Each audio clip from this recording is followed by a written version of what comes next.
नमस्कार सर। नमस्कार sir. Sir क्या नाम है आपका? मेरा नाम लालाराम देवांगन, ग्राम फरतफोड़, जिला बालोद, छत्तीसगढ़। सर संत रामपाल जी महाराज से नाम दीक्षा आपने कब ली? मैंने सदगुरु रामपाल जी महाराज से 24 जनवरी 2020 को प्रथम नाम लिया। सर क्या काम करते हैं आप?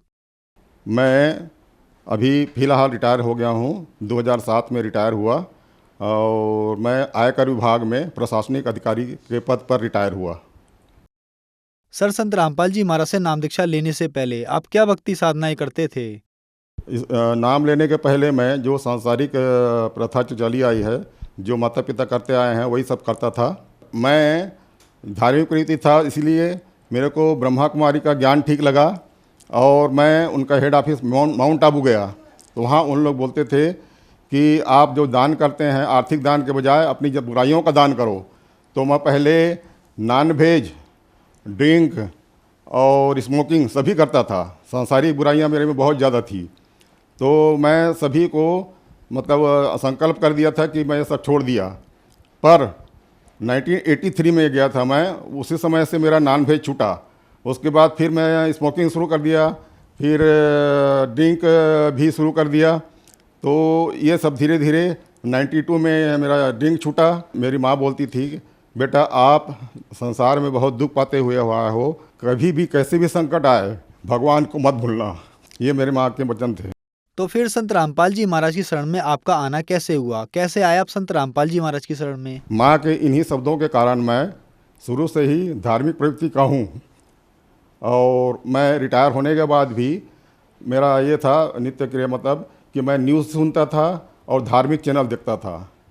तो वहीं देखते देखते देखते देखते एक रोज़ मेरे को साधना टीवी चैनल लग गया।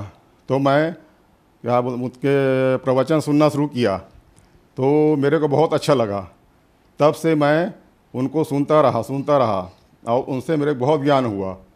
और इसके पहले भी मैं जब पढ़ता था तो कबीर के दोहे मेरे को बहुत प्रिय लगते थे, मेरी आत्मा मोहित हो जाती थी। तो बचपन से ही मैं बहुत दुखी रहता था, बहुत तकलीफ झेलता था। तो अब समझ में आया कि मेरे जो भी पक्ष के माता पिता दोनों पक्ष के रिश्तेदार, नज़दीकी रिश्तेदार थे, वो मेरे से जलते थे और वही लोग भूत प्रेत भेज के मुझे परेशान करते थे। तो मैं इतना बीमार रहता था कि मेरे को क्या क्या बीमारी है वो भी समझ नहीं आता था। फिर धीरे धीरे धीरे करके जो भी दवाई करता था तो क्या फ़ायदा नहीं करती थी दवाई। और मेरे को हार्ट अटैक 2003 में आया। तो उस समय डॉक्टर बोला कि आपको स्मोकिंग आपके लिए जहर है, इसको छोड़ देने में ही आपकी भलाई है। तो मैं उसको भी छोड़ा और ऐसा करते करते पहले 2003 में मैं हार्ट प्रॉब्लम से ग्रसित था। वैसे तो अनेक बीमारियां थी, मेरे को खुद समझ नहीं आता था कितनी बीमारी है मेरे में। और क्या बोलते हैं, उसके बाद फिर 2014 में मेरे को अल्सरेटिव कोलाइटिस का प्रॉब्लम हुआ। तो उसका भी कई डॉक्टरों से इलाज कराया, पर अंत में मैं रायपुर में डॉक्टर सोलंकी जो हैं कुलदीप सोलंकी, उनसे इलाज कराया। तो उसी समय मैं परमात्मा के शरण में भी आ चुका था। तो वहीं से मेरे को फ़ायदा होना शुरू हुआ। सर क्या क्या बीमारियां थी आपको? मेरे को तो वैसे बहुत बहुत सारी बीमारियां थी, मेरे को खुद समझ नहीं आता था, पर मेन बीमारी बताता हूँ मैं। 2003 में मेरे को हार्ट अटैक आया। तो उसमें चेक किए तो डॉक्टर लोग बताया कि आपका ब्लॉकेज बहुत ज़्यादा है, 40% से 90%, 99% तक के। तो मैं डर गया। फिर भगवान, ये सुना था कि ऑपरेशन होता है करके, तो मैं भगवान से मनाया कि मेरा ऑपरेशन ना हो और मेरा ठीक हो जाऊं। तो उन लोगों ने, डॉक्टर पैनल ने बताया कि आपको ऑपरेशन नहीं करवाना है, आपको ज़िंदगी भर दवाई खाते रहना है।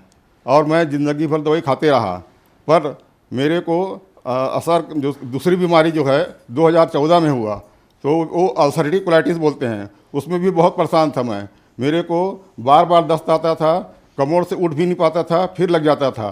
तो वो डॉक्टर बोला कि आपको आपकी अतड़ी बाहर आ जाएगी, आप दवाई नहीं खाओगे, परहेज नहीं करोगे तो आपकी अतड़ी बाहर आ जाएगी और आप बहुत परेशानी में पड़ जाओगे।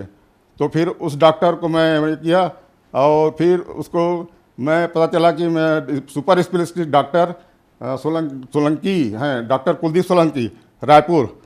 तो वहाँ गया तो वहाँ से उन्होंने जो भी किया वो मेरा फ़ायदा होना शुरू हुआ। उस समय मैं परमात्मा सतगुरु रामपाल जी महाराज के शरण में आ चुका था, तब से मुझे सब फायदा करने लगा और मैं अब पहले से बेहतर हूँ और मेरे में सांसारिक जो बुराइयाँ थी सब वो भी ख़त्म हो गई। जो भी मैं बताया पहले, जो भी नशा करता था, ये करता था, नॉन वेज खाता था, सब छूट गया मेरे से। सर ये आपके हाथ में क्या है? ये मेरा जो अल्सरेटिव कोलाइटिस था, रायपुर में जो मेरा ट्रीटमेंट मिला, उसका रिपोर्ट है ये। सर जैसे कि आपने बताया कि आपको अल्सरेटिव कोलाइटिस नाम की बीमारी थी और भी काफी बीमारियां थी आपको, तो क्या संत रामपाल जी महाराज से नाम दीक्षा लेने के बाद आपकी ये बीमारियां ठीक हुई? हाँ सर, मैं 24 जनवरी को नाम दीक्षा लिया सदगुरु रामपाल जी महाराज से और 29 जनवरी को मैं उनके पास गया, डॉक्टर सोलंकी के पास, रायपुर वाले के पास। तो उन्होंने मेरा कोलोनोस्कोपी किया, तो कोलोनोस्कोपी से पता चला कि आपका बहुत सीवियर हो गई बीमारी और फैलते जा रही है। तो मैं उनको ये भी बताया कि सर मेरे को ऊपर भी प्रॉब्लम होता है। तो उन्होंने एंडोस्कोपी किया मेरे गले का और गले में पता चला उनको कि आपका वो जो बीमारी है फैलते फैलते ऊपर तक आ गई है और आपके सूजन भी हो गए हैं भोजन नली में और संकुचित हो गया, इसलिए आपको खाने पीने में भी तकलीफ होती है। तो उन्होंने उसको भी ठीक किया। फिर मेरे को ये जो चमत्कार जो लगता है मेरे परमात्मा सदगुरु रामपाल जी महाराज का ही लगता है, क्योंकि उसके पहले मैं बहुत परेशान रहता था, उनके कारण ही मैं ठीक हो पाया। मैं इतना भावुक हूँ कि मैं बोल नहीं पा रहा हूँ। मैं उनको उपकार कैसे भूलूँ मेरे सदगुरु परमात्मा रामपाल जी महाराज का। तो उसके बाद ये कोलोनोस्कोपी से ये पता चला। फिर ऊपर का प्रॉब्लम के लिए उन्होंने बोला कि आपका एंडोस्कोपी करना पड़ेगा। तो इधर गले का, छाती का एंडोस्कोपी किए उन्होंने, तो पता चला कि आपका तो बहुत भयंकर फैल गया है बीमारी और ऊपर भी आपको खाने में तकलीफ होती होगी। उन्होंने बहुत सही पता लगाया।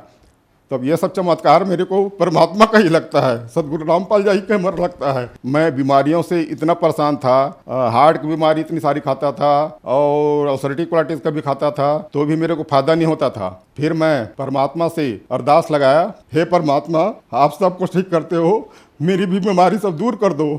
तब से मेरे को दवाई में भी फायदा लगा और मेरे को बहुत राहत मिली। संत रामपाल जी की दया से मैं स्वस्थ हूँ। पहले बोल भी नहीं पाता था, अब तो बोल भी पाता हूँ। रायपुर गया तो डॉक्टर कोलोनोस्कोपी गया और वो ये देख के डर गए कि इतना भयंकर मैं लाइफ में अल्सरेटिव कोलाइटिस नहीं देखा हूँ, आपका बहुत सीवियर है। तो वो मेरे को तो ओरली बताया और मेरे डॉक्टर के पास मेरे साथ मेरा लड़का दिनेश गया था, उसको दिखाया, तो वो भी देख के डर गया।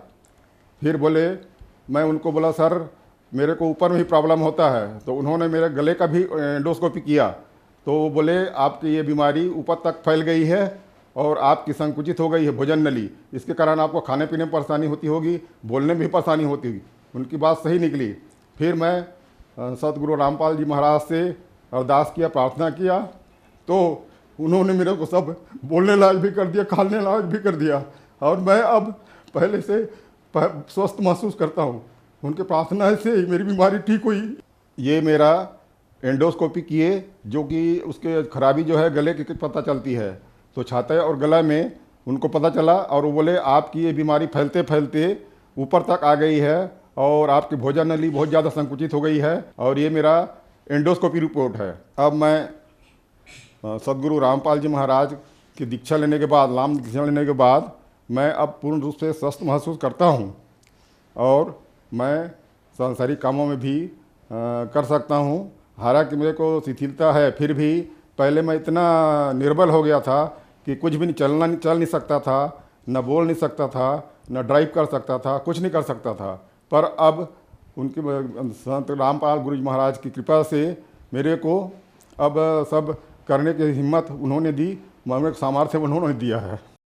सर आप इनकम टैक्स विभाग में एक ऑफिसर के पद से रिटायर हुए हैं और डॉक्टर्स ने आपको बताया कि जो आपको अल्सरेटिव कोलाइटिस नाम की बीमारी है ये बहुत ज्यादा हो गई है। तो जो बीमारी डॉक्टर ठीक नहीं कर पा रहे हैं वो संत रामपाल जी महाराज ठीक कर रहे हैं। आज के वैज्ञानिक युग में लोग कैसे इन बातों पर विश्वास करेंगे? क्या लॉजिक है इसके पीछे? जी, इसके पीछे ये लॉजिक है कि जो भी सांसारिक बीमारी, लाइलाज बीमारी भी, उनके मंत्रों में इतनी शक्ति है संत रामपाल गुरु जी महाराज के वचनों में इतनी शक्ति है। जो नाम देते हैं, नाम मतलब मूल मंत्र देते हैं जो परमात्मा कबीर जी का, और उसी नामों में इतनी शक्ति है कि वो लाइलाज बीमारियों को भी ठीक कर देती है।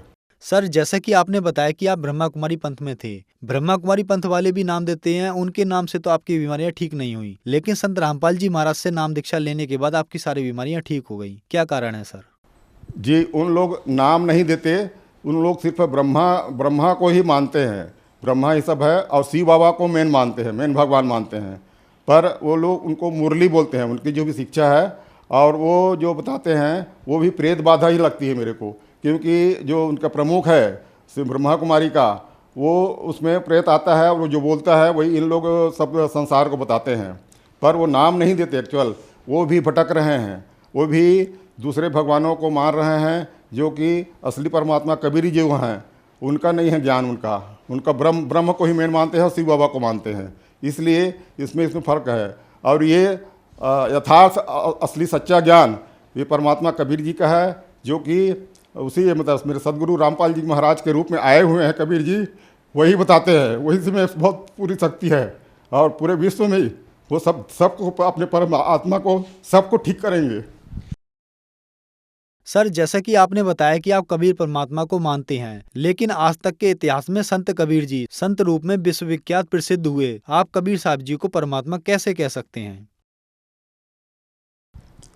मैं भी संत रामपाल जी महाराज का सत्संग सुन के ही, क्योंकि वो वेदों से, गीता से, जितने भी सदग्रंथों से वो खोल कर बताते हैं कि ये देखिए यहाँ प्रमाण। और 600 पहले कबीर परमात्मा खुद आए थे, और उनकी बातों में भी विश्वास नहीं करते थे, क्योंकि आजकल के पंडित लोग जो नकली गुरु हैं वो सब काल के भेजे हुए हैं, और उनका ज्ञान अधूरा ज्ञान है, भ्रमित ज्ञान है, उससे कोई कल्याण नहीं होने वाला है। कल्याण होगा तो सिर्फ संत रामपाल जी महाराज गुरु जी के वचनों से होगा, उनके शरण में जाने से, उनके नाम लेने से ही होगा, उसका और कोई इलाज नहीं है।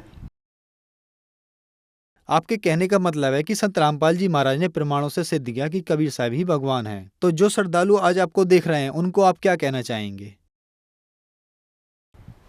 तो मैं इसी आधार पे मैं परमात्मा का संदेश तो क्या देता हूँ, मैं अपने सदगुरु जी की तरफ से उनका जो संदेश ये बोलते हैं, जो कृपा बरस रही है, वो साक्षात कबीर जी मेरे संत रामपाल जी महाराज के रूप में आए हुए हैं, और जिनको ये भोली आत्मा विश्वास नहीं करती और उसके शरण में जाने के लिए हिचकती है, जब ये उनको यही समझ के आएंगे तभी सब आत्माओं का कल्याण होगा। जो मानव रूप में आए हैं तो उनका कल्याण सिर्फ सदगुरु रामपाल जी महाराज के शरण में जाने से ही और उनके नाम दीक्षा लेने से ही होगा कल्याण। ये आत्म कल्याण करना ही मानव जन्म का मुख्य उद्देश्य है, ये भी वो बताते हैं। सर, संत रामपाल जी महाराज से नाम दीक्षा कैसे ली जा सकती है? संत रामपाल जी महाराज से नाम दीक्षा, उनका जो सत्संग आता है टीवी पे, उसमें नीचे पट्टी चलती है जिसमें नंबर दिए रहते हैं, उस नंबर पे आप फ़ोन करके आप अपना नाम पता वगैरह दें, तो आपको उनका क्या है, जगह जगह हर जगह नामदान केंद्र खुला हुआ है। तो अब तो अभी जितने भी नाम लेना चाहते हैं गुरु जी रामपाल जी महाराज से ले सकते हैं और अपना आत्म कल्याण कर सकते हैं। धन्यवाद सर। Thank you sir.